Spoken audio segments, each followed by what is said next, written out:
ಊರಿದ್ದ ಮೇಲೆ ಜನರಿರುತ್ತಾರೆ, ಜನರಿದ್ದ ಮೇಲೆ ನಂಬುಗೆಗಳಿರುತ್ತವೆ, ನಂಬುಗೆಗಳಿದ್ದ ಮೇಲೆ ಆಚರಣೆಗಳಿರಲೇಬೇಕು. ಇಲ್ಲಿನ ಅಂತದೊಂದು ಆಚರಣೆಯೇ ದೀಪಾವಳಿ ಹಬ್ಬದ ಹುಲಿದೇವರ ಪೂಜೆ. ಹೌದು, ತೋಟದ ಕಲ್ಲಳ್ಳಿ ಗ್ರಾಮ ಬಾಳೆಗದ್ದೆ ಊರಿನ ಈ ಆಚರಣೆ ವಿಶಿಷ್ಟವಾಗಿದೆ. ಇಲ್ಲಿಗೆ ಭಕ್ತರು ಬಂದು ಕಸಗುಡಿಸಿ, ನೆಲ ತೊಳೆದು, ಕಂಬಗಳಿಗೆ ಬಾಳೆಕಂದುಗಳನ್ನು ಕಟ್ಟಿ, ಅಡಿಕೆ ಸರ, ಹೂವಿನ ಮಾಲೆಗಳಿಂದ ಸಿಂಗಾರ ಮಾಡುತ್ತಾರೆ. ಮಾವಿನ ಟೊಂಗೆಗಳಿಂದಲೂ ಅಲಂಕರಿಸುತ್ತಾರೆ. ಹಿರಿಯರು ತುಪ್ಪ ಸುರಿದು ಬತ್ತಿರಿಸಿ ದೀಪ ಹೊತ್ತಿಸುವ ಹೊತ್ತಿಗೆ ಒಬ್ಬೊಬ್ಬರೇ ತೆಂಗಿನಕಾಯಿಗಳನ್ನು ಹೊತ್ತು ತಂದು ದೇವರೆದುರು ಬಯಲಿನಲ್ಲಿ ಸುರಿದು ಹೂವು ಹಣ್ಣುಗಳನ್ನು ತಂದಿರಿಸುವ ಕಾರ್ಯ ಶುರುವಾಗುತ್ತದೆ. ಅತ್ತ ಪೂಜಾರಿಗಳು ಮಂತ್ರ ಹೇಳಿ ಪೂಜೆ ಪ್ರಾರಂಭಿಸಿದರೆ, ಇತ್ತ ಭಕ್ತರು ತಂದ ಕಡ್ಡಿ, ಕರ್ಪೂರ, ಅರಿಶಿಣ, ಕುಂಕುಮ ಮೊದಲಾದ ಸಾಮಗ್ರಿಗಳನ್ನು ಬೇರ್ಪಡಿಸಿ ವಿಂಗಡಿಸುವ ಕೆಲಸ ನಡೆಯತೊಡಗುತ್ತದೆ. ತೇನ ದೇವಾಯ ಜನತಾದಾಬ್ದಾರ್ಧಜೇತಸ್ಮಾಜ್ಞಾತರ್ಬಹುಧಃ ಸಂಭೃತಂ ರುದ್ರಾಭಿಷೇಕ, ಪಂಚಾಮೃತಾಭಿಷೇಕಗಳೇ ಮೊದಲಾದ ಶಾಸ್ತ್ರೋಕ್ತ ಪೂಜಾ ಕೈಂಕರ್ಯಗಳು ನೆರವೇರುತ್ತಿರುವ ಹೊತ್ತಿಗೆ ಭಕ್ತರು ತಂದಿರಿಸಿದ ಗುಪ್ಪೆ ಗುಪ್ಪೆ ತೆಂಗಿನಕಾಯಿ ರಾಶಿಗಳು ಬಯಲ ತುಂಬಾ ವಿಸ್ತರಿಸುತ್ತಲೇ ಇರುತ್ತವೆ. ಇಲ್ಲಿಯ ಪದ್ಧತಿಯಂತೆ ಜನರು ತಾವು ಸಾಕಿದ ಪ್ರತಿ ಹಸುವಿಗೂ ಒಂದೊಂದರಂತೆ ತೆಂಗಿನಕಾಯಿ ಹುಲಿದೇವರಿಗೆ ಅರ್ಪಿಸುವುದು ಇಲ್ಲಿ ನಡೆಸಿಕೊಂಡು ಬರುತ್ತಿರುವ ಅನಾದಿ ಕಾಲದ ರೂಢಿ.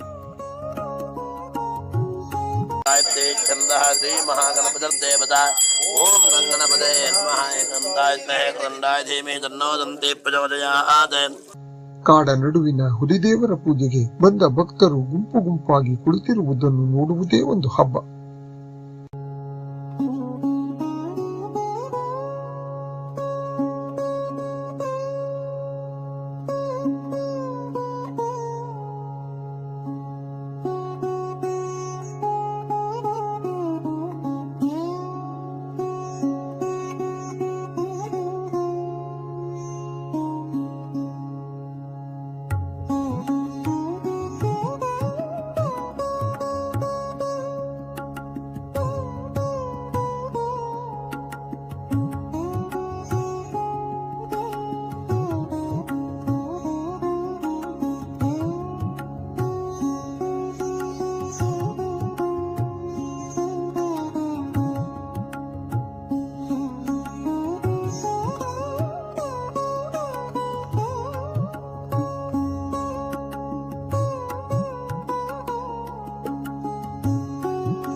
ವೀಳ್ಯದೆಲೆ, ಗೋಟಡಿಕೆ, ಸಿಂಗಾರ, ಪಚ್ಚೆತನೆ, ತುಳಸಿ, ದೂರ್ವೆಗಳನ್ನು ಸೇರಿಸಿ ಕಟ್ಟಿ ತಯಾರಿಸಿದ ಅಡಿಕೆ ದಂಡೆಗಳನ್ನು ಹುಲಿದೇವರಿಗೂ ತೊಡಿಸಿ ಅಭಿಷೇಕ ಮುಗಿಸಿ ಅರಿಶಿಣ ಕುಂಕುಮಗಳನ್ನು ಹಚ್ಚಿ ಹೂವಿನ ಅಲಂಕಾರ ಆಗುವ ಹೊತ್ತಿಗೆ ಭಕ್ತರು ತಂದ ರಾಶಿ ರಾಶಿ ತೆಂಗಿನಕಾಯಿಗಳಿಗೆ ನೀರು ಚಿಮುಕಿಸಿ ಕತ್ತಿಯಿಂದ ಒಡೆಯುವ ಕಾರ್ಯ ಶುರುವಾಗುತ್ತದೆ.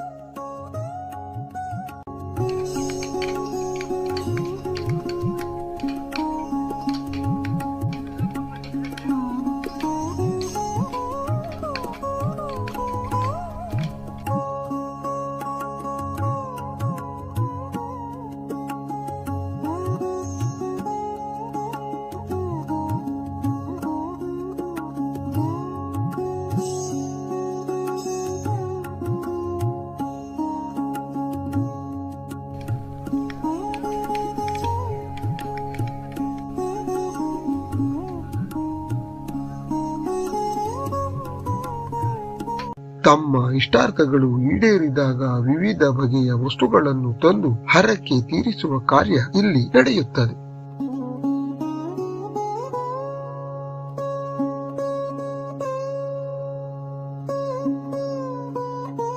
ಮಹಾವಿಷ್ಣು ಸೇವಾಂಕರಿಷ್ಯೆ.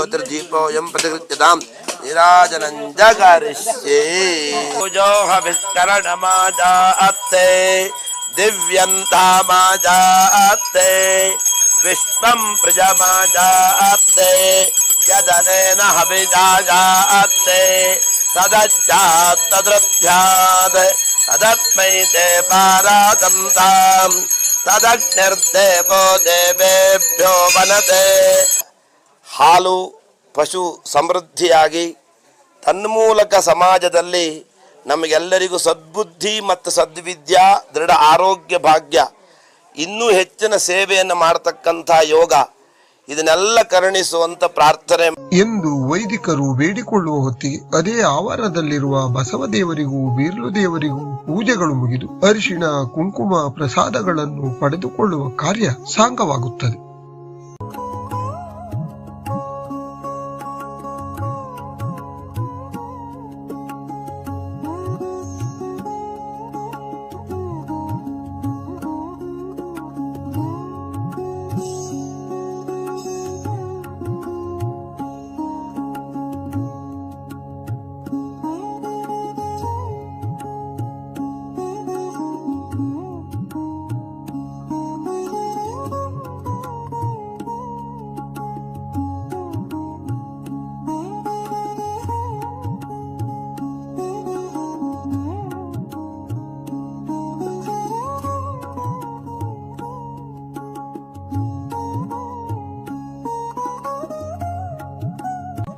ಅಪ್ಪ, ಅಜ್ಜ, ಮುತ್ತಜ್ಜ, ಪಿಜ್ಜ ಹೀಗೆ ತಲೆತಲಾಂತರಗಳಿಂದಲೂ ಪಶು ಪಕ್ಷಿ ಮನುಷ್ಯರ ಒಳಿತಿಗಾಗಿ ಹುಲಿದೇವರ ಪೂಜೆ ಎಂಬ ಈ ಆಚರಣೆ ಇಲ್ಲಿ ನಡೆದುಕೊಂಡು ಬರುತ್ತಲೇ ಇದೆ. ದೀಪಾವಳಿಯ ಮುನ್ನಾ ದಿನ ಅಮಾವಾಸ್ಯೆಯೆಂದು ಎಲ್ಲರೂ ಸೇರಿ ಆಚರಿಸುತ್ತಲೇ ಇದ್ದಾರೆ.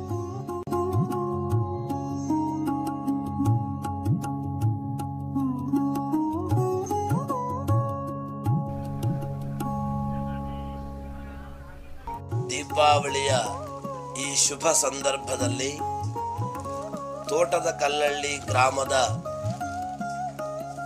ಬಾಳೆಗದ್ದೆ ಅನ್ನತಕ್ಕಂಥ ಈ ಊರಿನ ಸುಂದರವಾದ ಪರಿಸರದಲ್ಲಿ ಈ ವ್ಯಾಘ್ರ ನರಸಿಂಹ ಕ್ಷೇತ್ರಪಾಲ ಮತ್ತೆ ಬಸವಣ್ಣ ಈ ದೇವರುಗಳ ಸ್ಥಾನ ಇದಾಗಿದೆ. ಸುತ್ತಮುತ್ತಿನ ಸುಮಾರು ಒಂದು 10-15 ಹಳ್ಳಿ ಅಥವಾ ಗ್ರಾಮದಿಂದ 1,000ಕ್ಕೂ ಅಧಿಕ ತೆಂಗಿನ ಫಲದಿಂದ ಗೋ ಸಂಪತ್ತನ್ನ ಉಳಿಸಬೇಕು, ಬೆಳೆಸಬೇಕು. ಆ ಮೂಲಕ ಕೃಷಿಯನ್ನು ನಂಬಿಕೊಂಡಂತಹ ಎಲ್ಲ ರೈತರಿಗೆ ಒಳ್ಳೆಯದಾಗಬೇಕು ಅಂತ ಹಿರಿಯರು ಚಿಂತನೆ ಮಾಡಿಯೋ ಏನೋ ಈ ಕಾಡಿನ ಮಧ್ಯೆ ಈ ವ್ಯಾಘ್ರ ನರಸಿಂಹ ಪ್ರತಿಷ್ಠಾಪನೆಗೊಂಡಿದೆ. ಇದು ತಾತ ಮುತ್ತಾತರಿಂದ ಅಥವಾ ಹಿಂದಿನ ಪೂರ್ವಜರಿಂದ ಪೂಜಿಸಲ್ಪಟ್ಟು, ಅಂದರೆ ಪ್ರತಿ ದೀಪಾವಳಿಯ ಅಮಾವಾಸ್ಯೆಗೆ ಇಲ್ಲಿ ಪೂಜೆ ಸಲ್ತದೆ. ಇದು ಅನಾದಿ ಕಾಲದಿಂದ ನಡ್ಕೊಂಡು ಬರ್ತಾ ಇದೆ. ಪುಷ್ಪವಾನ್ ಪ್ರಜಾವಾಹನ್ ಪಜಮಾನ್ ಭವತಿ ಚಂದ್ರಮಾಪಾಂ ಪುಷ್ಪಂ ಪುಷ್ಪವಾನ್ ಪ್ರಜಾವಾಹನ್ ಪಜಮಾನ್ ಭವತಿ. ಈ ವಿಡಿಯೋ ಇಷ್ಟವಾದರೆ ಲೈಕ್ ಒತ್ತಿ ಮತ್ತು ಹಂಚಿಕೊಳ್ಳಿ. ಪಾತ್ರಗಿತ್ತಿ ಇದು ವಿಸ್ಮಯಗಳ ಸಂಗತಿ ಚಾನೆಲ್ ಅನ್ನು ಸಬ್ಸ್ಕ್ರೈಬ್ ಮಾಡಿ, ಬೆಲ್ ಐಕಾನ್ ಒತ್ತುವ ಮೂಲಕ ಮುಂದಿನ ನನ್ನೆಲ್ಲ ವಿಡಿಯೋಗಳು ನಿಮಗೆ ಸುಲಭವಾಗಿ ಸಿಗುವಂತೆ ಮಾಡಿಕೊಳ್ಳಿ. ಧನ್ಯವಾದಗಳು.